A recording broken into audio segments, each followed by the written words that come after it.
Hello everyone, welcome back to hashtag live artfully. আমি Sangeeta. Italy ভিজিটের second blog অথবা আমাদের এবারে সামার ভ্যাকেশনের 5 নম্বর ব্লগে আপনাদেরকে অনেক স্বাগত জানাচ্ছি। ইটালির আলস পর্বতমালার কোলে আউস্তা নামক ছোট্ট শহরে আমি তো আগের ব্লগে দেখিয়েছিলাম আমরা পৌঁছে গেছিলাম। সেখানেই একটা খুব পুরনো একটা ক্যাথিড্রালে আমরা এসেছি, যার নাম হলো ক্যাথিড্রালে দি আউস্তা বা ক্যাথিড্রালে দি সান্তা মারিয়া আসুন্তা।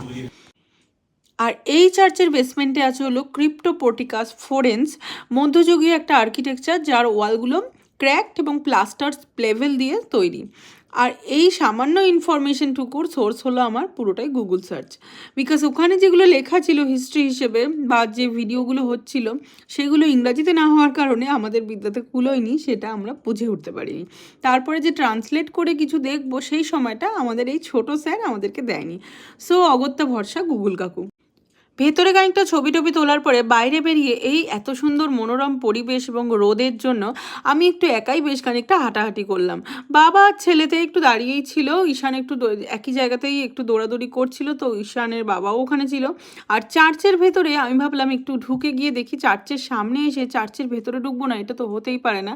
আর চার্চের ভেতরে চার্চ মসজিদ মন্দির যেখানেই হোক এতটা শান্তি থাকে না, ওখানে বসে থাকলে মনে হয় বসেই থাকি। তো আর এই শান্তিটাকে যাতে নষ্ট না হয় বা যারা প্রেয়ার করছে তাদের যাতে কোনো অসুবিধে না হয়, তাই জন্যই ঈশানকে ভেতরে নিয়ে না যাওয়া, কারণ ও যা দুরন্ত। সো সে কথা নাই বললাম। আর তারপরে আমরা বেরিয়ে এই স্কোয়ারটাতে হাঁটাহাঁটি করে দুটো সুভেনিয়ার কিনলাম। সুভেনিয়ার কথাটাই আসছিল না মনে।